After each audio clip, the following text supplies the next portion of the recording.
Okay, ਤਾਂ ਤੁਹਾਨੂੰ screen ਤੇ ਸ਼ੋ ਹੋ ਰਿਹਾ ਅੱਜ ਜੋ ਆਪਣਾ 29 ਜੈਨ ਨੂੰ ਆਇਆ ਸੀਗਾ, ਇਹ ਸ਼ਾਮ ਨੂੰ ਸੀਗਾ ਇਹ ਟਾਸਕ 2। ਓਕੇ ਜੀ, ਜਿੰਦੇ ਵਿੱਚ ਕੀ ਸੀਗਾ ਉਹਨਾਂ ਦੀ ਸਟੇਟਮੈਂਟ ਜੇ ਆਪਾਂ ਪੜ੍ਹੀਏ ਤਾਂ ਉਹਨਾਂ ਨੇ ਲਿਖਿਆ ਜੀ, nowadays more and more people decide to have children later in their life। ਕਹਿੰਦੇ ਜੀ ਅੱਜ ਦੇ ਸਮੇਂ 'ਚ ਜ਼ਿਆਦਾ ਤੋਂ ਜ਼ਿਆਦਾ ਪੀਪਲ ਜਿਹੜੇ ਹੈਗੇ ਆ ਉਹ ਜਿਹੜਾ ਜਾਣੀ ਕਿ ਚਿਲਡਰਨ ਦਾ ਜਿਹੜਾ ਡਿਸੀਜ਼ਨ ਲੈਂਦੇ ਆ ਮੈਰਿਜ ਤੋਂ ਬਾਅਦ ਚੋਂ ਲੇਟਰ ਇਨ देयर ਲਾਈਫ, ਉਹ ਬਾਅਦ ਚੋਂ ਲੈਂਦੇ ਆ ਜੀ, ਯਾਨੀ ਕਿ ਥੋੜਾ ਜਿਹਾ ਲੇਟ। ਇੱਕ ਤਾਂ ਹੁੰਦਾ ਜਿਵੇਂ ਯਾਨੀ ਕਿ ਮੈਰਿਜ ਹੋਈ ਤੇ ਇੱਕ ਹੁੰਦਾ ਕਿ ਕਾਫੀ ਸਾਲ ਰੁਕ ਕੇ ਮੰਨ ਕੇ ਲਓ ਉਹਨਾਂ ਨੇ ਡਿਸਾਈਡ ਕੀਤਾ ਕਿ ਉਹਨਾਂ ਨੂੰ ਹੁਣ ਬੇਬੀ ਪਲਾਨ ਕਰਨਾ ਚਾਹੀਦਾ ਵਾ। what do you think are the reasons for this? ਤਾਂ ਉਹਨਾਂ ਨੇ ਪਹਿਲਾ ਕੁਐਸਚਨ ਪੁੱਛਿਆ ਸੀ ਵੀ ਇਹਦੇ ਰੀਜ਼ਨ ਕਿਉਂ ਆ, ਕਿਉਂ ਹੁਣ ਜਾਨੀ ਕਿ ਲੇਟਰ ਲਾਈਫ ਦੇ ਵਿੱਚ ਜਾ ਕੇ ਬੇਬੀ ਪਲੈਨਿੰਗ ਦੇ ਬਾਰੇ ਸੋਚਦੇ ਆ, ਪਹਿਲਾਂ ਕਾਹਤੋਂ ਨਹੀਂ, ਹੁਣ ਦੇ ਸਮੇਂ 'ਚ ਇਦਾਂ ਕਿਉਂ ਹੋ ਰਿਹਾ ਵਾ। ਦੂਸਰਾ ਪੁੱਛਿਆ ਜੀ ਉਹਨਾਂ ਨੇ, do the advantage of this outweigh the disadvantage, ਕੀ ਜੀ ਜਿਹੜੀਆਂ ਐਡਵਾਂਟੇਜਸ ਆ ਉਹ ਡਿਸਐਡਵਾਂਟੇਜ ਨੂੰ ਆਊਟਵੇਟ ਕਰਦੀਆਂ ਵਾ, ਜ਼ਿਆਦੇ ਹੈਗੀਆਂ ਵਾ।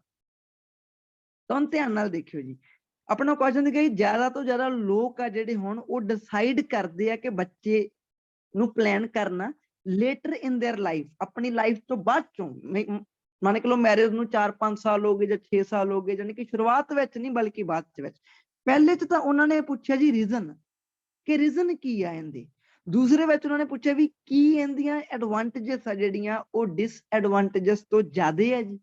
ਸੋ ਸਭ ਤੋਂ ਪਹਿਲਾਂ ਤਾਂ ਆਪਾਂ ਇਹਦੇ ਸੋਚਾਂਗੇ ਜੀ ਰੀਜ਼ਨ, ਰੀਜ਼ਨ ਕਿਉਂ ਆ।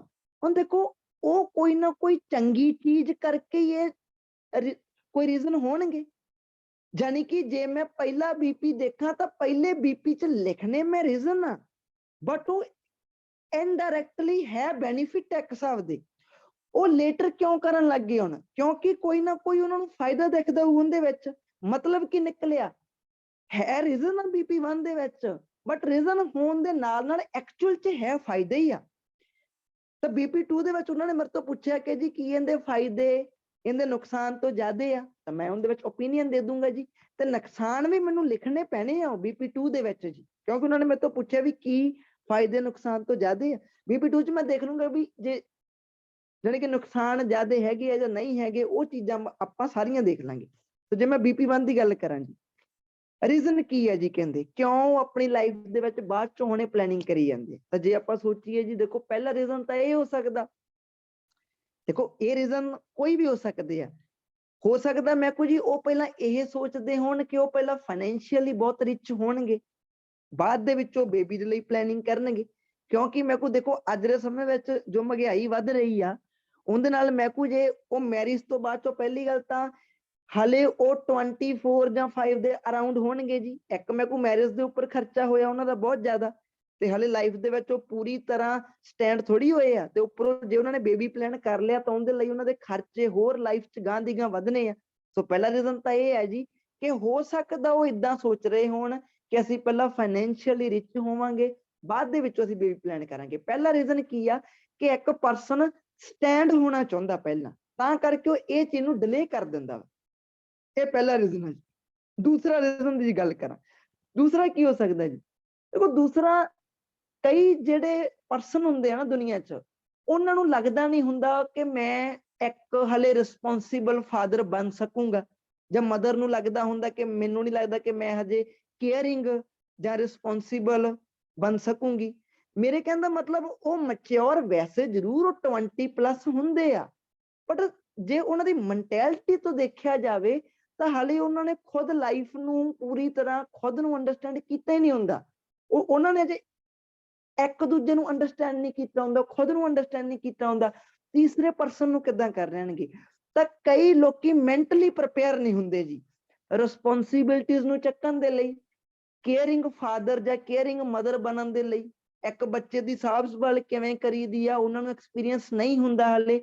ਪੇਰੈਂਟਿੰਗ ਸਕਿੱਲ ਇਹਦੇ ਵਿੱਚ ਬੜਾ ਵਧੀਆ ਕੋਲੋਕੇਸ਼ਨ ਹੈ ਕਿ ਪੇਰੈਂਟਿੰਗ ਸਕਿੱਲ ਦੇ ਬਾਰੇ ਹਾਲੇ ਪਤਾ ਨਹੀਂ ਹੁੰਦਾ। ਸੋ ਤਾਂ ਕਰਕੇ ਉਹ ਕੀ ਕਰਦੇ ਆ, ਇਹ ਚੀਜ਼ ਨੂੰ ਥੋੜਾ ਡਿਲੇ ਕਰਦੇ ਆ ਜੀ। ਸੋ ਬੀਪੀ 1 ਦੇ ਵਿੱਚ ਕੀ ਸੀ ਜੀ, ਆਪਣੇ ਰੀਜ਼ਨ ਸੀਗੇ। ਜੇ ਸੋਚਿਆ ਜਾਵੇ ਤਾਂ ਇਹ ਉਹਨਾਂ ਨੂੰ ਇਹ ਬੈਨੀਫਿਟ ਲੱਗਦੇ ਆ ਜਿਨ੍ਹਾਂ ਦੇ ਕਰਕੇ ਉਹ ਕੀ ਕਰਦੇ ਆ, ਇਹ ਚੀਜ਼ ਨੂੰ ਡਿਲੇ ਕਰ ਦਿੰਦੇ।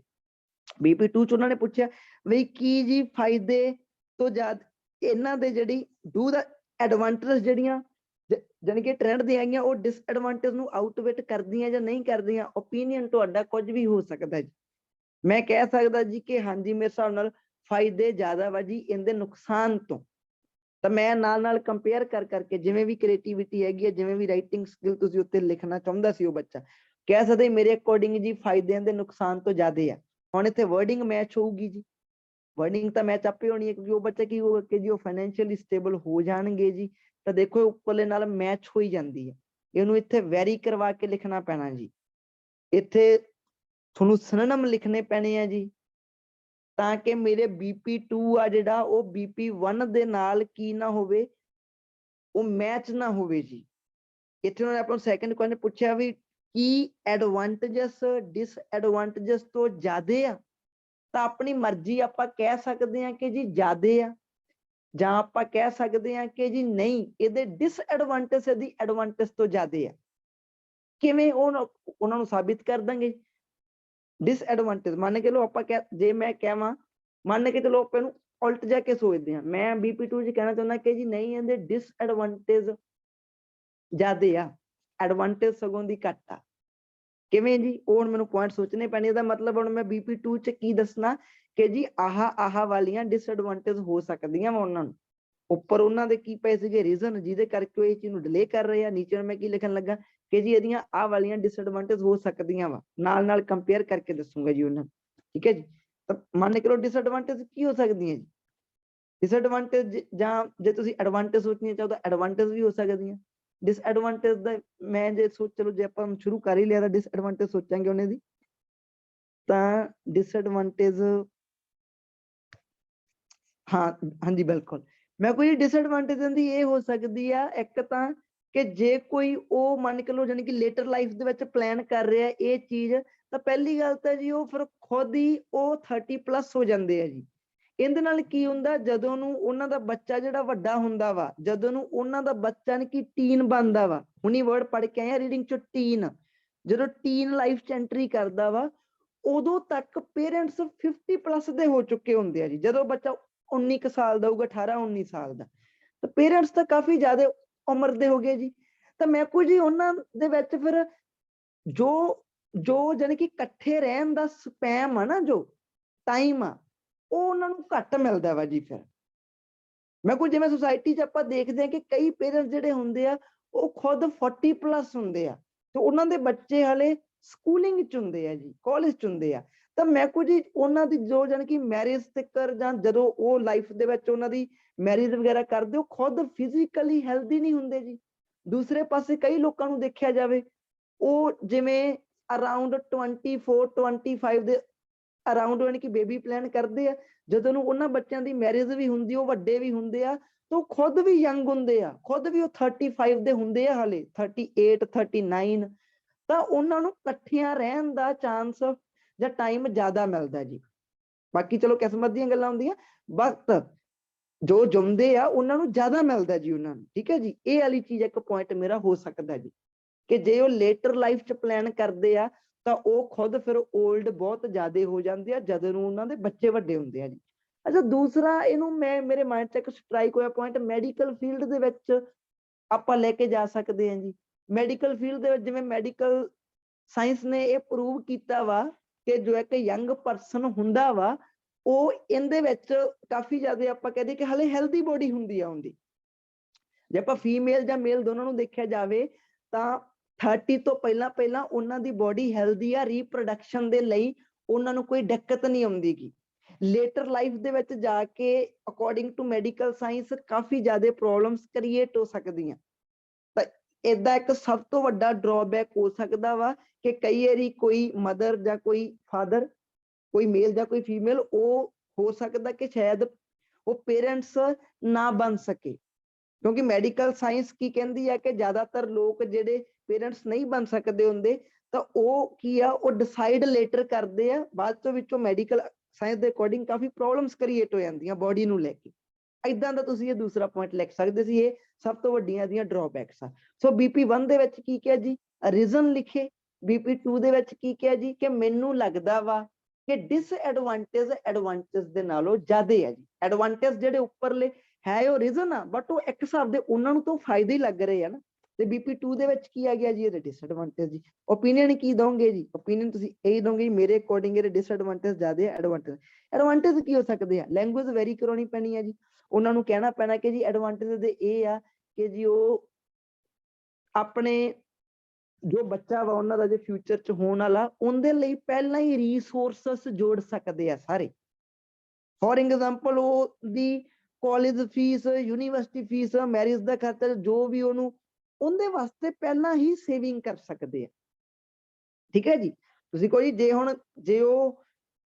ਜੇ ਕਈ ਵਾਰੀ ਉਹ ਛੇਤੀ ਪਲਾਨ ਕਰਨਗੇ ਤਾਂ ਇਹ ਸਭ ਤੋਂ ਵੱਡੀ ਡਰਾਬੈਕ ਹੋ ਸਕਦੀ ਹੈ। ਤੁਸੀਂ ਕੋ ਹੋ ਸਕਦਾ ਵੀ ਉਹ ਛੇਤੀ ਇਹ ਚੀਜ਼ ਨੂੰ ਪਲਾਨ ਕਰ ਲੈਣ, ਬਾਅਦ ਚੋਂ ਜਦੋਂ ਉਹਨਾਂ ਨੂੰ ਪਤਾ ਲੱਗੇ ਕਿ ਸਕੂਲ ਦੇ ਵਿੱਚ ਐਡਮਿਸ਼ਨ ਕਰਾਉਣ ਨੂੰ ਵੀ ਪੈਸੇ ਹੈ ਨਹੀਂ, ਲੋਨ ਲੈਂਦੇ ਫਿਰਦੇ ਆ ਫਿਰ ਉਹ, ਤਾਂ ਆਹ ਚੀਜ਼ਾਂ ਨਾਲ ਨਾਲ ਕੰਪੇਅਰ ਕਰ ਸਕਦੇ ਹੋ ਇਹਨੂੰ। BP2 ਦੇ ਵਿੱਚ ਐਡਵਾਂਟੇਜ ਵਾਲੇ ਤੁਸੀਂ ਪਾਸੇ ਹੋ, ਨਾਲ ਨਾਲ ਕੰਪੈਰੀਜ਼ਨ ਕਰਕੇ ਲਿਖ ਸਕਦੇ ਸੀ, ਤਾਂ ਹੀ ਤਾਂ ਪਤਾ ਲੱਗੂ ਨਾ ਕਿ ਐਡਵਾਂਟੇਜ ਡਿਸਐਡਵਾਂਟੇਜ ਤੋਂ ਜ਼ਿਆਦਾ ਆ ਜਾਂਦੀਆਂ BP2 ਦੇ ਵਿੱਚ ਜੀ। ਠੀਕ ਹੈ ਜੀ, ਤਾਂ ਇਹ ਆਪਣਾ BP1 ਸੀ, ਉਹ ਆਪਣਾ BP2 ਸੀ। ਮੈਂ ਡਿਸਐਡਵਾਂਟੇਜ ਹੋ ਕੇ ਸੋਚਿਆ, ਫਿਰ ਵੀ 2 ਪੁਆਇੰਟ ਆਪਣੇ ਕੋਲੇ ਸਟ੍ਰਾਈਕ ਹੋ ਗਏ ਮਾਈਂਡ ਦੇ ਵਿੱਚ। ਤੇ ਜੇ ਆਪਾਂ ਦੂਸਰੇ ਬਾਰੇ ਸੋਚੀਏ ਜੀ, ਜੇ ਆਪਾਂ ਸੋਚੀਏ ਕਿ ਆਪਣਾ ਟਾਸਕ 2 ਦੇ ਬਾਰੇ, ਇਹ ਕੀ ਸੀਗਾ ਜੀ, ਤੁਹਾਡੀ ਸਕਰੀਨ ਦੇ ਸਾਹਮਣੇ। ਸਮ ਪੀਪਲ ਬਲੀਵ ਦੈਟ, ਕੁਝ ਲੋਕੀ ਮੰਨਦੇ ਕਿ ਜੇ ਇੱਕ ਪੁਲਿਸ ਆਫੀਸਰ ਕੈਰੀ ਕਰਦਾ ਵਾ ਗਨ ਨੂੰ, ਜੇ ਇੱਕ ਪੁਲਿਸ ਆਫੀਸਰ ਕੋਲੇ ਗਨ ਆ, it can encourage a higher level of violence. ਇਹਦੇ ਨਾਲ ਜੀ ਕਹਿੰਦੇ ਜਾਨੀ ਕਿ ਵਾਇਲੈਂਸ ਹੋ ਸਕਦੀ ਆ। ਵਾਇਲੈਂਸ ਇੱਕ ਨੈਗੇਟਿਵ ਵਰਡ ਆ, ਜਿਹਦਾ ਆਪਾਂ ਇੱਕ ਡਿਸਟਰਬਿੰਗ ਸਿਚੁਏਸ਼ਨ ਨੂੰ ਆਪਾਂ ਕਹਿ ਸਕਦੇ ਜੀ, ਜਾਨੀ ਕਿ ਵਾਇਲੈਂਸ ਹੋਣ ਲੱਗ ਗਈ, ਜਿਹਨੂੰ ਆਪਾਂ ਕਹਿ ਦਿੰਦੇ ਕਿ ਨੈਗੇਟਿਵ ਮਾਈਂਡ ਹੋ ਗਿਆ, ਜਾਂ ਕੋਈ ਜਿਹਨੂੰ ਦੰਗੇ ਵਗੈਰਾ ਕਹਿ ਦਿੰਦੇ ਆ। ਦੰਗੇ ਵਾਲੇ ਹਾਈ ਲੈਵਲ ਤੇ ਨਹੀਂ, ਬਸ ਸੁਸਾਇਟੀ ਦਾ ਬਹੁਤ ਨੈਗੇਟਿਵ ਹੋ ਜਾਣਾ, ਇਹਨਾਂ ਨੂੰ ਆਪਾਂ ਵਾਇਲੈਂਸ ਕ੍ਰੀਏਟ ਕਹਿੰਦੇ। ਵਾਇਲੈਂਸ ਕ੍ਰੀਏਟ ਹੋ ਗਈ ਮਤਲਬ ਕਿ ਲੜਾਈ ਝਗੜਾ, ਨੈਗੇਟਿਵ ਮਾਈਂਡ, ਇੱਕ ਦੂਸਰੇ ਨਾਲ ਲੋਕੀ ਲੜ ਰਹੇ ਆ, ਬਿਹੇਵੀਅਰ ਚੇਂਜ ਹੋ ਗਿਆ, ਬੈਡ ਬਣ ਗਿਆ। ਆਹ ਸਾਰੀ ਚੀਜ਼ ਨੂੰ ਇੱਕ ਵਰਡ ਡਿਸਕ੍ਰਾਈਬ ਕਰਦਾ ਵਾਇਲੈਂਸ। ਕਹਿੰਦੇ ਜੇ ਇੱਕ ਪੁਲਿਸ ਆਫੀਸਰ ਦੇ ਕੋਲੇ ਗਨ ਆ, ਗਨ ਕੈਰੀ ਕਰਦਾ, ਇਹ ਜੀ ਕਹਿੰਦੇ ਐਨਕਰੇਜ ਕਰ ਸਕਦੀ ਆ ਵਾਇਲੈਂਸ ਨੂੰ, ਜਾਨੀ ਕਿ ਲੋਕ ਵੀ ਇਹ ਚੀਜ਼ ਨੂੰ ਦੇਖ ਕੇ ਵਾਇਲੈਂਟ ਹੋ ਸਕਦੇ ਆ ਜੀ। ਠੀਕ ਹੈ ਜੀ, ਕਿਸ ਹੱਦ ਤੱਕ ਤੁਸੀਂ ਐਗਰੀ ਹੋ ਜਾਂ ਡਿਸਐਗਰੀ ਹੋ। ਨੈਚੁਰਲ ਦੀ ਗੱਲ ਹੈ ਜੀ, ਇਹ ਜਿਹੜਾ ਦੂਸਰਾ ਐਸੇ ਆ ਜਿਹੜਾ ਮਾਰਨਿੰਗ ਸ਼ਿਫਟ ਦੇ ਵਿੱਚ ਆਇਆ ਸੀ, ਇਹ ਥੋੜਾ ਟਫ ਸੀਗਾ ਜੀ, ਕਿਉਂਕਿ ਇਹਦੇ ਵਿੱਚ ਪੁਆਇੰਟ ਸਟ੍ਰਾਈਕ ਸਾਰਾ 3 ਪੁਆਇੰਟ ਸੋਚਣੇ ਜਾਂ 2 ਜਾਂ ਤੇ ਫੁੱਲੀ ਉਹ ਜਾਨੀ ਕਿ ਬਣਾਉਣੇ, ਤਾਂ ਉਹ ਥੋੜਾ ਔਖਾ ਹੋ ਸਕਦਾ। ਬਟ ਇਹਦੇ ਵਿੱਚ ਆਪਣੇ ਕੋਲੇ ਸੀਗੀ ਟੂ ਵਾਟ ਐਕਸਟੈਂਟ, ਜਿਹਦੇ ਵਿੱਚ ਆਪਾਂ ਪਾਰਸ਼ੀਅਲੀ ਹੋ ਸਕਦੇ ਸੀ। ਬਟ ਮੈਂ ਤੁਹਾਨੂੰ ਹਮੇਸ਼ਾ ਕਹਿੰਦਾ ਨਾ, ਪਾਰਸ਼ੀਅਲੀ ਹੋਣਾ ਹਰ ਵਾਰੀ ਸੇਫ ਨਹੀਂ ਹੁੰਦਾ ਹੈਗਾ। ਕਈ ਵਾਰੀ ਪਾਰਸ਼ੀਅਲੀ ਹੋਣ ਦੇ ਵਿੱਚ ਆਪਾਂ ਖੁਦ ਨੂੰ ਕੰਟਰਾਡਿਕਟ ਓਪੀਨੀਅਨ ਆਪਣੇ ਰਲਾ ਮਿਲਾ ਦਿੰਦੇ ਆ, ਸੋ ਐਗਜ਼ਾਮੀਨਰ ਨੂੰ ਪਤਾ ਨਹੀਂ ਲੱਗਦਾ ਕਿ ਤੁਸੀਂ ਕਿਹੜੀ ਸਾਈਡ ਹੋ। ਬਟ ਕੋਈ ਚੱਕਰ ਨਹੀਂ, ਆਪਾਂ ਟਰਾਈ ਕਰਦੇ ਆ ਪੁਆਇੰਟ ਕੀ ਹੋ ਸਕਦੇ ਹਨ।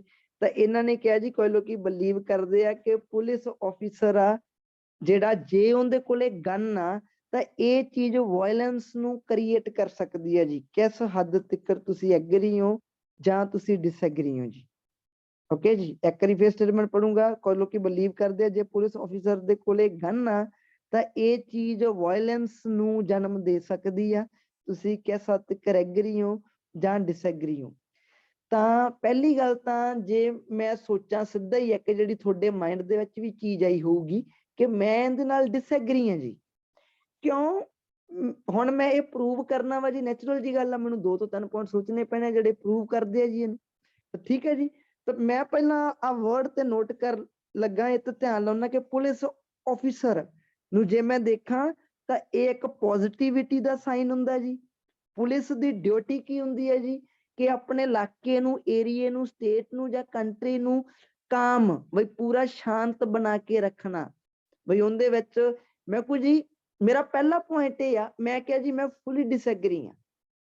ਕਿਉਂ ਫੁੱਲੀ ਡਿਸਐਗਰੀ ਹਾਂ? ਮੈਂ ਕੁਝ ਜੀ ਜਿਹੜਾ ਪੁਲਿਸ ਆਫੀਸਰ ਹੁੰਦਾ ਵਾ, ਪੁਲਿਸ ਆਫੀਸਰ ਇੱਕ ਸਿੰਬਲ ਹੀ ਇੱਕ ਪੀਸ ਐਂਡ ਕਾਮ ਦਾ ਇੱਕ ਸਿੰਬਲ ਹੈ ਜੀ, ਜਿਹਦਾ ਮੀਨਿੰਗ ਇਹ ਹੁੰਦਾ ਵਾ ਕਿ ਉਸ ਸਿਟੀ ਦੇ ਵਿੱਚ, ਉਹ ਇਲਾਕੇ ਦੇ ਵਿੱਚ, ਉਹ ਕੰਟਰੀ ਦੇ ਵਿੱਚ ਸ਼ਾਂਤੀ ਬਣਾਏ ਰੱਖਣੀ। ਤੇ ਮੈਂ ਕੁਝ ਜੇ ਇਹਦੇ ਕੋਲੇ ਗਨ ਆ ਤਾਂ ਲੋਕੀ ਜੇ ਪੁਲਿਸ ਆਫੀਸਰ ਨੂੰ ਇੱਕ ਗਨ ਦੇ ਨਾਲ ਦੇਖਦੇ ਆ ਤਾਂ ਲੋਕੀ ਸਗੋਂ ਜਾਨੀ ਕਿ ਵਾਇਲੈਂਟ ਨਹੀਂ ਹੋਣਗੇ, ਬਲਕਿ ਲੋਕਾਂ ਨੂੰ ਹੋਰ ਜ਼ਿਆਦਾ ਸਿਕਿਉਰਿਟੀ ਫੀਲ ਹੁੰਦੀ ਹੈ ਜੀ। ਲੋਕਾਂ ਦੇ ਵਿੱਚ ਮੈਂ ਕੋਈ ਹੋਰ ਜ਼ਿਆਦਾ शांति आउंदी। क्यों? क्योंकि लोकां नूं पता कि जे पुलिस ऑफिसर दे कोले एक गन आ तां ओह गन किहदे लई आ? ओह गन मेरे लई आ कि जे मैनू कोई खतरा होण लगा तां इह पुलिस ऑफिसर आपदी गन दा यूज करके मैनू बचा लूगा। मैं को लोकां नूं सगों इह चीज सिक्योर हुंदी, इह चीज फील हुंदी है जी मैं को। तो मेरा पहला पॉइंट की होया जी? पहला पॉइंट मेरा ये होया कि जी पुलिस ऑफिसर दे कोले गन देख के कोई वायलेंट नहीं हुंदा, बल्कि एक बंदा सिक्योर ते शांत फील करदा वा। क्योंकि लोकां नूं मैं को जो मैं को लोक आ उन्हां नूं ये चीज पता वा कि जो पुलिस ऑफिसर दे कोले गन आ ओहदे ओहदे सेल्फ डिफेंस दे लई थोड़ी आ। गवर्नमेंट ने एक पुलिस ऑफिसर ਨੂੰ ਜੋ ਗਨ ਦਿੱਤੀ ਆ ਉਹ ਖੁਦ ਨੂੰ ਬਚਾਉਣ ਲਈ ਤਾਂ ਦਿੱਤੀ ਨਹੀਂ। ਹਰ ਇੱਕ ਦੇਸ਼ ਦੇ ਸੰਵਿਧਾਨ ਦੇ ਅਨੁਸਾਰ ਜੇ ਕਨਸਟੀਟਿਊਸ਼ਨ ਨੂੰ ਦੇਖੀਏ ਜਾ ਕੇ ਤਾਂ ਇੱਕ ਪੁਲਿਸ ਆਫੀਸਰ ਕੋਲੇ ਗਨ ਹੁੰਦੀ ਆ ਸੋਸਾਇਟੀ ਮੈਂਬਰਸ ਨੂੰ ਮਿਲਾਉਣ ਜਾਨੀ ਕਿ ਬਚਾਉਣ ਦੇ ਲਈ, ਨਾ ਕਿ ਸੈਲਫ ਡਿਫੈਂਸ ਦੇ ਲਈ। ਤਾਂ ਕਰਕੇ ਮੈਂ ਕੋ ਜੀ ਉਹ ਲੋਕਾਂ ਨੂੰ ਸਿਕਿਉਰਿਟੀ ਫੀਲ ਕਰਾਉਂਦਾ ਵਾ, ਸੋਸਾਇਟੀ ਦੇ ਵਿੱਚ ਰੂਲ ਰੈਗੂਲੇਸ਼ਨ ਮੇਨਟੇਨੈਂਸ ਸ਼ਾਂਤੀ ਬਣੀ ਰਹਿੰਦੀ ਆ, ਨਾ ਕਿ ਸ਼ਾਂਤੀ ਭੰਗ ਹੁੰਦੀ ਆ। ਇਹ ਮੇਰਾ ਪਹਿਲਾ ਪੁਆਇੰਟ ਸੀਗਾ। ਤਾਂ ਮੈਨੂੰ ਇੱਥੇ ਬੀਪੀ ਤਾਂ ਬਣਾਉਣਾ ਪੈਣਾ ਜੀ ਕਾਫੀ। ਜਦੋਂ ਇਦਾਂ ਦਾ ਕੋਈ ਟਾਸਕ ਫਾਈਨਲ ਚ ਹੋਵੇ ਤਾਂ ਜੀ ਇਹਦਾ ਇੱਕ ਹੀ ਹੁੰਦਾ ਵਾ ਜੋ ਆਪਾਂ ਕਹਦੇ ਸੋਲੂਸ਼ਨ ਕਿ ਆਪਣੇ ਪੁਆਇੰਟ ਨੂੰ ਛੇਤੀ ਖਤਮ ਨਾ ਕਰਨਾ, ਉਹਨੂੰ ਐਕਸਪਲੇਨ ਥੋੜਾ ਜਿਹਾ ਜ਼ਿਆਦਾ ਕਰਨਾ ਤਾਂ ਕਿ ਤੁਹਾਡੀ ਲੈਂਥ ਕਵਰ ਹੋ ਜੇ। ਹੁਣ ਤੁਸੀਂ ਐਗਜ਼ਾਮਪਲ ਦੇ ਸਕਦੇ ਹੋ ਜੀ, ਐਗਜ਼ਾਮਪਲ ਕੋਈ ਵੀ ਦੇ ਸਕਦੇ ਹੋ ਜੀ। ਤੁਸੀਂ ਕਹੋ ਜੀ ਇਹ ਚੀਜ਼ ਦੇਖੀ ਗਈ ਆ, ਜਾਂ ਤੁਸੀਂ ਕੋਈ ਸਰਵੇ ਵਗੈਰਾ ਕੰਡਕਟ ਕਰਕੇ ਕਹਿ ਸਕਦੇ ਹੋ ਜੀ, ਜਾਂ ਕੋਈ ਵੀ ਚੀਜ਼ ਦਾ ਜੀ, ਜਾਂ ਪੁਲਿਸ ਤੁਸੀਂ ਕਹੋ ਜੀ ਜਾਨੀ ਕਿ ਲੋਕਾਂ ਤੋਂ ਸਰਵੇ ਕੀਤਾ ਗਿਆ ਇੱਕ ਕੰਟਰੀ ਦੇ ਵਿੱਚ, ਜਾਂ ਇੱਕ ਸੋਸ਼ਲ ਐਕਸਪੈਰੀਮੈਂਟ ਕੀਤਾ ਗਿਆ, ਸੋਸ਼ਲ ਐਕਸਪੈਰੀਮੈਂਟ ਆ ਲੋ ਆਹ ਚੀਜ਼ ਕਹਿ ਸਕਦੇ ਹੋ। ਤੁਸੀਂ ਕਹੋ ਜੀ ਇੱਕ ਸੋਸ਼ਲ ਐਕਸਪੈਰੀਮੈਂਟ ਕੀਤਾ ਗਿਆ ਸੀਗਾ ਜਿਨ੍ਹਾਂ ਇੱਕ ਕੰਟਰੀ ਦੇ ਵਿੱਚ ਕਿਹਦਾ ਨਾਮ ਲਿਖ ਦਿਓ ਜੀ ਕੰਟਰੀ ਦਾ, ਤੁਸੀਂ ਕਹੋ ਉਹਦੇ ਵਿੱਚ ਕੀ ਸੀਗਾ ਜੀ? ਉਹਦੇ ਵਿੱਚ ਇੱਕ ਜੋ ਪੁਲਿਸ ਆਫੀਸਰ ਸੀਗਾ ਉਹਦਾ ਜਿਹੜਾ ਪਿਸਟਲ ਸੀਗਾ, ਉਹਨਾਂ ਕੋਲ ਯਾਨੀ ਕਿ ਪਿਸਟਲ ਹੁੰਦੇ, ਉਹ ਪਿਸਟਲ ਦੀ ਜਗ੍ਹਾ ਤੇ ਉਹਨਾਂ ਨੂੰ ਦੋ ਗਨ ਦਿੱਤੀਆਂ ਗਈਆਂ ਜਾਣ ਕੇ, ਤਾਂ ਕਿ ਹਰ ਇੱਕ ਬੰਦੇ ਦੀ ਉੱਤੇ ਨਿਗਾਹ ਪੈ ਸਕੇ ਪੁਲਿਸ ਆਫੀਸਰ ਦੀ, ਲੋਕ ਉਹਨੂੰ ਦੇਖ ਸਕਣ। ਤੁਸੀਂ ਕਹੋ ਜੀ ਉਹਨੂੰ ਦੋ ਗਨ ਦਿੱਤੀਆਂ ਗਈਆਂ ਜਾਣ ਕੇ, ਇੱਕ ਉਹਨਾਂ ਦੇ ਹੈਂਡ ਦੇ ਵਿੱਚ, ਇੱਕ ਉਹਨਾਂ ਦੇ ਜੋ ਸ਼ੋਲਡਰ ਤੇ ਸੀਗੀ। ਤੁਸੀਂ ਕਹੋ ਜੀ ਏਦਾਂ ਕਰਨ ਤੋਂ ਬਾਅਦ ਚੋਂ ਜਿਹੜੇ ਲੋਕਾਂ ਨੇ ਵੀ ਉਹਨਾਂ ਨੂੰ ਓਬਜ਼ਰਵ ਕੀਤਾ ਸੀਗਾ, ਉਹਨਾਂ ਤੋਂ ਬਾਅਦ ਚੋਂ ਪੁੱਛਿਆ ਗਿਆ ਕਿ ਤੁਸੀਂ ਜਦੋਂ ਇਹਨਾਂ ਨੂੰ ਦੇਖਿਆ ਸੀਗਾ ਤੁਸੀਂ ਕੀ ਫੀਲ ਕੀਤਾ ਸੀਗਾ? ਤੁਹਾਨੂੰ ਗੁੱਸਾ ਆਇਆ, ਜਾਂ ਤੁਸੀਂ ਖਿਜੇ, ਜਾਂ ਤੁਸੀਂ ਸ਼ਾਂਤ? ਵੀ ਤੁਹਾਡੀਆਂ ਉਦੋਂ ਤੁਹਾਡਾ ਥਾਟ ਪ੍ਰੋਸੈਸ ਕੀ ਸੀਗਾ? ਤੁਸੀਂ ਮੰਨੋਗੇ ਨਹੀਂ, ਉਹ ਸਰਵੇ ਦੇ ਵਿੱਚੋਂ 90% ਲੋਕਾਂ ਨੇ ਇਹ ਕਿਹਾ ਕਿ ਸਾਨੂੰ ਦੋ ਗਨਸ ਦੇਖ ਕੇ ਇਹ ਫੀਲਿੰਗ ਆਈ ਕਿ ਅੱਜ ਅਸੀਂ ਇਹ ਕੰਟਰੀ ਦੇ ਵਿੱਚ ਸਿਕਿਉਰ ਆ ਤੇ ਖੁੱਲ ਡੁੱਲ ਕੇ ਤੁਰ ਫਿਰ ਸਕਦੇ ਆ, ਕਿਤੇ ਵੀ ਜਾ ਸਕਦੇ ਆ, ਕਿਉਂਕਿ ਸਾਡੇ ਕੋਲੇ ਪੁਲਿਸ ਆਫਿਸਰ ਆਸੇ ਪਾਸੇ ਉਹ ਆ ਜਿਨ੍ਹਾਂ ਦੇ ਕੋਲੇ ਹੁਣ ਇੱਕ ਨਹੀਂ ਬਲਕਿ ਦੋ ਗਨਸ ਆ। ਤੁਸੀਂ ਇਹਨੂੰ ਐਗਜ਼ਾਮਪਲ ਨੂੰ ਦੇ ਕੇ ਆਪਦਾ ਪੂਰਾ ਇੱਕ ਬੀਪੀ ਡਿਵੈਲਪ ਕਰ ਸਕਦੇ ਸੀਗੇ ਜੀ। ਫਾਈਨਲ ਦੇ ਵਿੱਚ ਜੇ ਇੱਕ ਬੱਚੇ ਦਾ ਏਦਾਂ ਥਾਟ ਪ੍ਰੋਸੈਸ ਚੱਲਿਆ ਹੋਇਆ ਤਾਂ, ਕਿਉਂਕਿ ਆਪਣੇ ਲਈ ਵੀ ਇਹ ਕੋਈ ਨਵੀਂ ਚੀਜ਼ ਨਹੀਂ, ਆਪਾਂ ਵੀ ਅੱਜ ਹੀ ਦੇਖਿਆ ਐਸੇ ਨੂੰ। ਠੀਕ ਹੈ ਜੀ।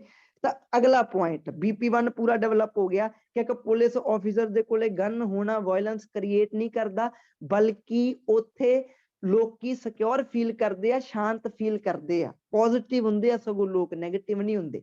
ਠੀਕ ਹੈ ਜੀ। BP2 ਦੇ ਵਿੱਚ ਕੀ ਕਹੂੰਗਾ ਜੀ? ਹੁਣ ਮੰਨ ਕੇ ਲੋ BP2 ਦੇ ਮੈਂ ਇੱਕ ਹੋਰ ਪੁਆਇੰਟ ਸੋਚਣਾ, ਤਾਂ ਉਹਦੇ ਲਈ ਹੁਣ ਜੇ ਮੇਰਾ ਮਾਈਂਡ ਬਲੌਕ ਹੋ ਗਿਆ ਤਾਂ ਮੈਨੂੰ ਇੱਕ ਹੀ ਚੀਜ਼ ਕਰਨੀ ਪੈਣੀ, ਕਿਹੜੀ? ਮੈਨੂੰ ਦੁਬਾਰਾ ਇਹ ਸਾਰਾ ਐਸੇ ਫਿਰ ਸਟੇਟਮੈਂਟ ਪੜ੍ਹਨੀ ਪੈਣੀ ਆ ਤਾਂ ਕਿ ਸੈਕਿੰਡ ਪੁਆਇੰਟ ਦਾ ਜਨਮ ਹੋ ਸਕੇ ਥੋੜਾ ਮੋਟਾ। ਤਾਂ ਕੀ ਕਹਿੰਦੇ ਜੀ? ਉਹ ਕਹਿੰਦੇ ਕੁਝ ਲੋਕ ਇਹ ਬਲੀਵ ਕਰਦੇ ਆ ਜੀ ਕਿ ਜੋ ਪੁਲਿਸ ਆਫੀਸਰ ਆ ਜੇ ਉਹਦੇ ਕੋਲੇ ਗਨ ਆ ਤਾਂ ਇਹ ਹਾਇਰ ਲੈਵਲ ਆਫ ਵਾਇਲੈਂਸ ਨੂੰ ਐਨਕਰੇਜ ਕਰਦੀ ਹੈ ਜੀ। ਤੁਸੀਂ ਕਿਸ ਹੱਦ ਤੱਕ ਐਗਰੀ ਹੋ ਜਾਂ ਡਿਸਐਗਰੀ ਹੋ ਜੀ? ਜੇ ਇੱਕ ਪੁਲਿਸ ਆਫੀਸਰ ਦੇ ਕੋਲੇ ਇੱਕ ਗਨ ਆ ਤਾਂ ਇਹ ਚੀਜ਼ ਇਨਕਰੇਜ ਕਰਦੀ ਹੈ ਜੀ ਹਾਇਰ ਲੈਵਲ ਆਫ ਵਾਇਲੈਂਸ ਨੂੰ। BP1 ਦੇ ਵਿੱਚ ਆਪਾਂ ਕਿਹਾ ਸੀ ਕਿ ਨਹੀਂ ਜੀ ਇਹਦੇ ਨਾਲ ਲੋਕੀ ਸਗੋਂ ਹੋਰ ਜ਼ਿਆਦਾ ਸੋਸਾਇਟੀ ਕੰਟਰੀ ਉਹ ਸ਼ਾਂਤ ਹੁੰਦੇ ਆ, ਉਹ ਇਹ ਚੀਜ਼ ਇਨਕਰੇਜ ਨਹੀਂ ਬਲਕਿ ਉਹ ਕੀ ਹੁੰਦੇ ਆ ਜੀ, ਉਹ ਤੇ ਸ਼ਾਂਤੀ ਬਣੀ ਰਹਿੰਦੀ ਹੈ, ਪੋਜ਼ਿਟਿਵਿਟੀ ਹੁੰਦੀ ਹੈ ਜੀ। ਓਕੇ ਜੀ।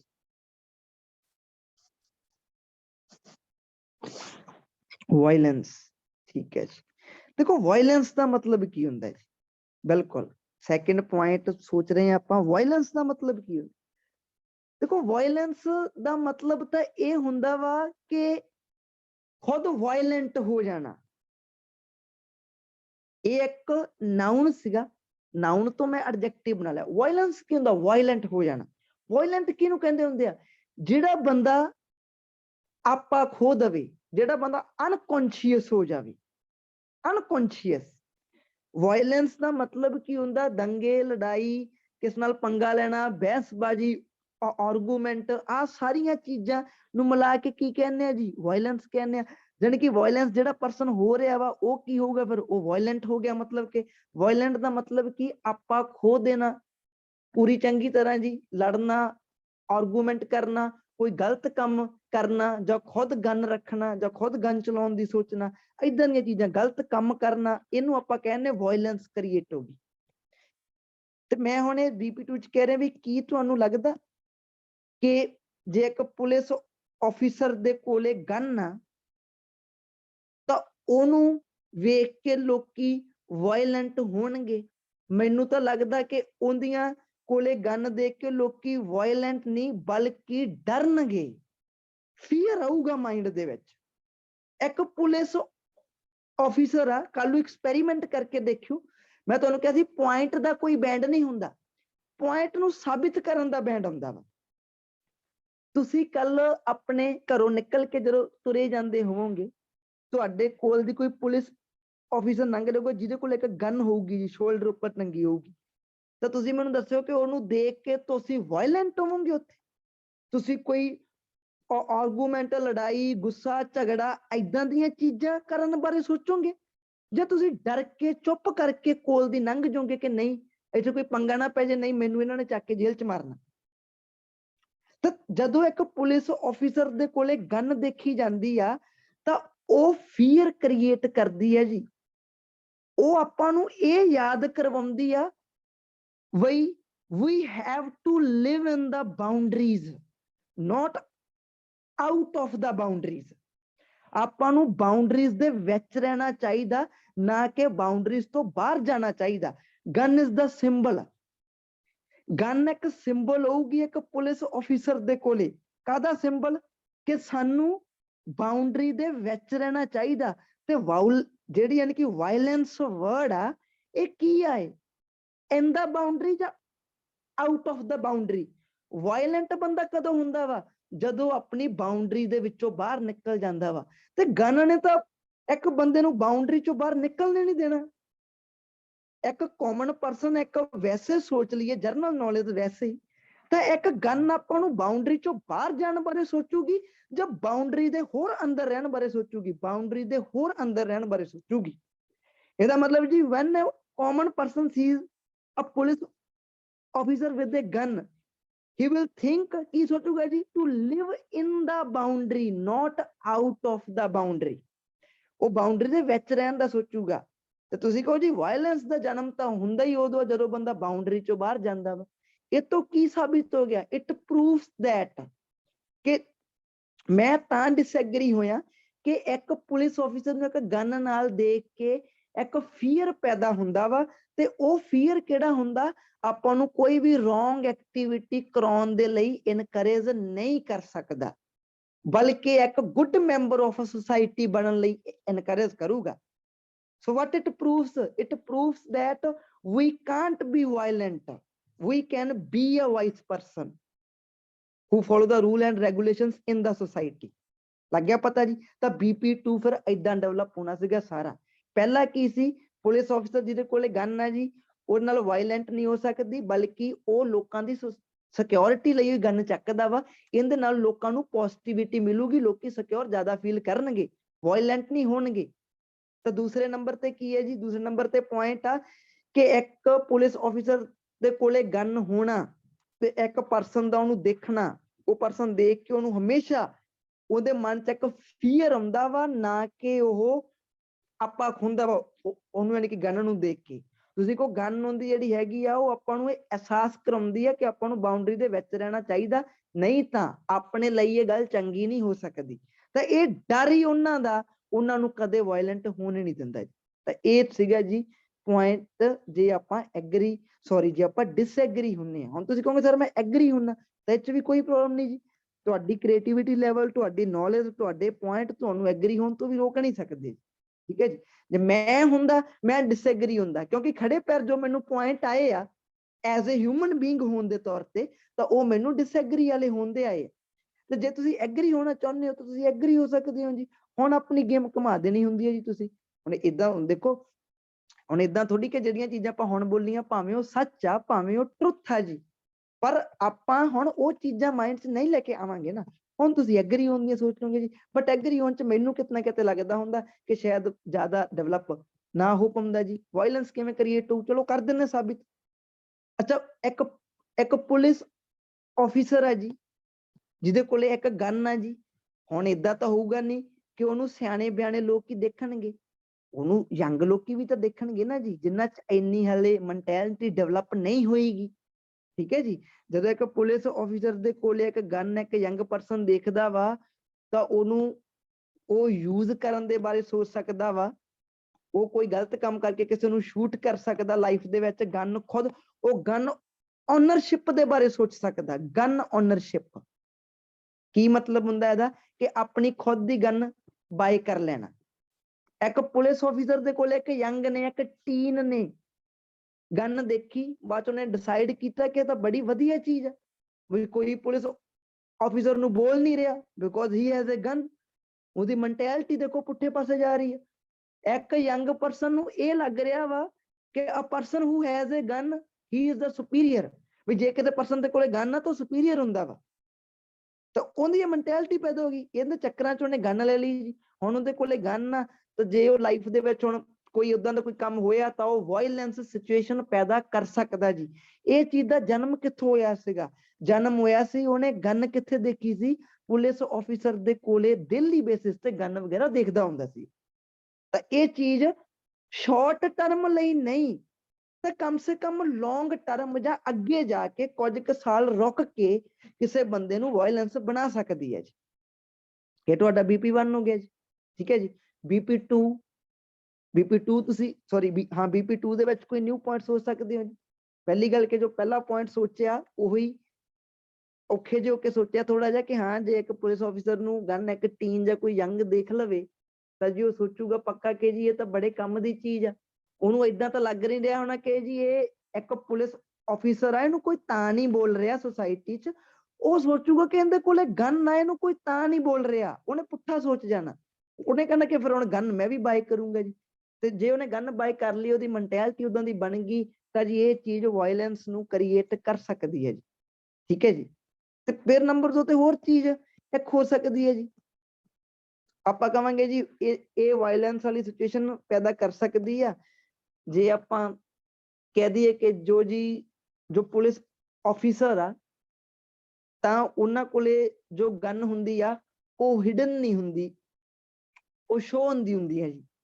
ਉਹਨਾਂ ਦਾ ਜੋ ਯੂਨੀਫਾਰਮ ਹੁੰਦੀ ਆ, ਉਹਦੀ ਅੱਪਰ ਸਾਈਡ ਜੋ ਬਾਹਰਲੀ ਸਾਈਡ ਹੁੰਦੀ ਆ, ਉਹਦੇ ਵਿੱਚ ਉਹ ਗਨ ਸ਼ੋ ਹੁੰਦੀ ਹੈ ਜੀ ਉਹ, ਠੀਕ ਹੈ ਜੀ।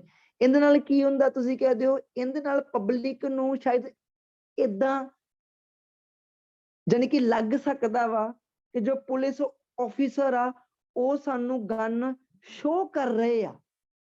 ਬਈ ਸਾਨੂੰ ਬਈ ਜੇ ਅਸੀਂ ਨਾ ਇਹਨਾਂ ਦੀ ਯਾਨੀ ਕਿ ਗੱਲ ਮੰਨਾਂਗੇ ਤਾਂ ਇਹ ਸਾਨੂੰ ਕਹਿਣਗੇ ਵੀ ਸਾਡੇ ਕੋਲੇ ਗਨ ਆ, ਜਾਂ ਇਹ ਸਾਨੂੰ ਇੱਕ ਤਰ੍ਹਾਂ ਦਾ ਫੋਰਸ ਵਗੈਰਾ ਸ਼ੋ ਕਰ ਰਹੇ ਆ। ਗਨ ਤੁਸੀਂ ਕਹਿ ਦਿਓ, ਗਨ ਜੋ ਹੈ ਉਹ ਖੁਦ ਦੇ ਵਿੱਚ ਜਦੋਂ ਕੋਈ ਬੰਦਾ ਗਨ ਦੇਖਦਾ ਵਾ ਤਾਂ ਉਹ ਕੀ ਸੋਚਦਾ ਵਾ? ਕੋਈ ਪੋਜ਼ਿਟਿਵ ਚੀਜ਼ ਸੋਚਦਾ ਨਹੀਂ। ਗਨ ਕੀ ਕਰਦੀ ਆ? ਗਨ ਇੱਕ ਬੰਦੇ ਦੀ ਜਾਨ ਲੈਣ ਦਾ ਕੰਮ ਕਰਦੀ ਆ। ਗਨ ਇੱਕ ਖੁਦ ਦੇ ਵਿੱਚ ਇੱਕ ਨੈਗੇਟਿਵ ਚੀਜ਼ ਆ। ਨੈਚੁਰਲ ਜੀ ਗੱਲ ਆ, ਕੋਈ ਬੰਦਾ ਸੁਬਾਹ ਉੱਠ ਕੇ ਗਨ ਨਹੀਂ ਦੇਖਣਾ ਚਾਹੂਗਾ ਜੀ। ਤੁਸੀਂ ਕਹੋ ਕੋਈ ਬੰਦਾ ਸੁਬਾਹ ਉੱਠ ਕੇ ਗਨ ਨਹੀਂ ਦੇਖਣਾ ਚਾਹੂਗਾ, ਤੇ ਜੇ ਕਿਸੇ ਬੰਦੇ ਨੇ ਗਨ ਦੇਖ ਵੀ ਲਈ ਤਾਂ ਡਿਊਰਿੰਗ ਦਾ ਡੇ ਹੋ ਸਕਦਾ ਉਹਦੇ ਮਾਈਂਡ ਦੇ ਵਿੱਚ ਨੈਗੇਟਿਵ ਵਿਚਾਰ ਆਈ ਜਾਂਦੇ ਹੋਣ ਜੀ, ਕਿਉਂਕਿ ਉਹਨੂੰ ਪਤਾ ਕਿ ਗਨ ਕੀ ਆ। Gun can take a life of a person, gun ਕਿਸੇ ਬੰਦੇ ਦੀ ਜਾਨ ਲੈ ਸਕਦੀ ਆ।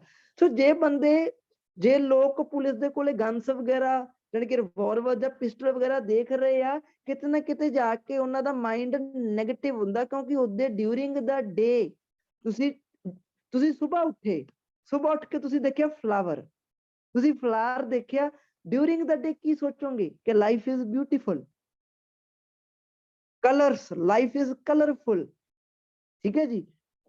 ਤੁਸੀਂ ਸੋਚੋਗੇ ਕਿ nature has lot of things, ਤੇ ਜੇ ਤੁਸੀਂ ਸਵੇਰ ਉੱਠ ਕੇ ਕੀ ਦੇਖ ਰਹੇ ਹੋ, ਗਨ ਦੇਖ ਰਹੇ ਹੋ, ਡਿਊਰਿੰਗ ਦ ਡੇ ਕੀ ਸੋਚੋਗੇ? ਡਿਊਰਿੰਗ ਦ ਡੇ ਤੁਸੀਂ ਸੋਚੋਗੇ ਕਿ ਕਿਸੇ ਬੰਦੇ ਦੀ ਜਾਨ ਦੇ ਬਾਰੇ, ਕੋਈ ਓਲਡ ਐਕਸੀਡੈਂਟ ਦੇ ਬਾਰੇ, ਕੋਈ ਗਨ ਦੇ ਦੁਆਰਾ ਸ਼ੂਟ ਹੋ ਚੁੱਕਿਆ ਸੀ, ਉਹ ਤੁਹਾਡੇ ਰੀਕਾਲ ਹੋ ਗਈ ਮੈਮਰੀ। ਜੋ ਦੇਖਦੇ ਆ ਉਹਦੇ ਤੇ ਹੀ ਬ੍ਰੇਨ ਚੀਜ਼ਾਂ ਨੂੰ ਸੋਚਣਾ ਸ਼ੁਰੂ ਕਰ ਦਿੰਦਾ, ਜੋ ਦੇਖਦੇ ਆ ਆਪਾਂ। ਤੇ ਹੁਣ ਗਨ ਦੇਖ ਰਿਹਾ ਵਾ, ਗਨ ਕੀ ਡਿਵੈਲਪ ਕਰਦੀ ਆ? ਇੱਕ ਨੈਗੇਟਿਵ ਮਾਈਂਡ, ਇੱਕ ਨੈਗੇਟਿਵਿਟੀ। ਤੇ ਨੈਗੇਟਿਵਿਟੀ ਖੁਦ ਦੇ ਵਿੱਚ ਕੀ ਹੁੰਦੀ ਆ? ਨੈਗੇਟਿਵਿਟੀ ਚੇਂਜ ਦਾ ਬਿਹੇਵੀਅਰ ਆਫ ਅ ਪਰਸਨ। ਤੇ ਜਦੋਂ ਇੱਕ ਪਰਸਨ ਦਾ ਬਿਹੇਵੀਅਰ ਚੇਂਜ ਹੋ ਜੇ, that behavior leads to the violence। ਜੋ ਤੁਹਾਡੀਆਂ ਥਾਟਸ ਕਨੈਕਟ ਕਰਕੇ ਐਗਜ਼ਾਮੀਨਰ ਨੂੰ ਛੱਡ ਕੇ ਆ ਰਹੀ ਆ ਕਿ ਮੈਂ ਆ ਸੋਚ ਰਿਹਾ ਸੀਗਾ ਜੀ ਤੇ ਮੈਂ ਉਹ ਲਿਖਤਾ। ਸੋ ਨਥਿੰਗ ਇਜ਼ ਰੋਂਗ, ਤੁਹਾਡਾ ਟਾਸਕ ਰਿਸਪੌਂਸ ਪਰ ਰੋਂਗ ਨਹੀਂਗਾ। ਤੁਸੀਂ ਸੋਚ ਕੁਝ ਹੋਰ ਰਹੇ ਹੋ, ਪੁਆਇੰਟ ਨੂੰ ਕਿਤੇ ਹੋਰ ਤੁਸੀਂ ਵਾਇਲੈਂਸ ਤੱਕ ਪਹੁੰਚ ਨਹੀਂ ਸਕੇ, ਦੈਟਸ ਅ ਹਿਊਜ ਪ੍ਰੋਬਲਮ। ਸੋ ਇਹ ਉਹ ਦੋ ਤਰ੍ਹਾਂ ਦੇ ਐਸੇ ਸੀਗੇ। ਮੈਨੂੰ ਲੱਗਦਾ ਹੁੰਦਾ ਅਗੇਨ ਮੈਂ ਕਹਿਣਾ ਚਾਹੂੰਗਾ ਕਿ ਇੱਕ ਨਾਰਮਲ ਜਿਹੇ ਐਸੇ ਤੋਂ ਥੋੜੇ ਜਿਹੇ ਔਖੇ ਸੀਗੇ, ਤੇ ਇਹ ਵੀਡੀਓ ਮੈਂ ਅੱਜ YouTube ਤੇ ਪਾਉਣੀ ਆ। ਸੋ ਜੋ YouTube ਵਾਲੇ ਸਟੂਡੈਂਟ ਹੈਗੇ ਆ, ਉਹਨਾਂ ਨੂੰ ਜਿਨ੍ਹਾਂ ਦਾ ਐਗਜ਼ਾਮ ਸੀਗਾ ਅੱਜ, ਜਿਨ੍ਹਾਂ ਨੇ ਇਹ ਚੀਜ਼ਾਂ ਲਿਖੀਆਂ ਹੋਈਆਂ ਜਾਂ ਤੁਹਾਡੇ ਖੁਦ ਦੇ ਵੀ ਪੁਆਇੰਟ ਹੋਏ, ਆਈ ਹੋਪ ਕਿ ਤੁਸੀਂ ਵਧੀਆ ਕਰਕੇ ਆਏ ਹੋ, ਤੁਹਾਡੇ ਬੈਂਡ ਬਹੁਤ ਵਧੀਆ ਹੋਣੀ। ਤੇ ਇਹ ਵੀਡੀਓ ਨੂੰ ਸ਼ੇਅਰ ਕਰਿਓ ਜੇ ਤੁਹਾਨੂੰ ਵਧੀਆ ਲੱਗੀ ਤਾਂ।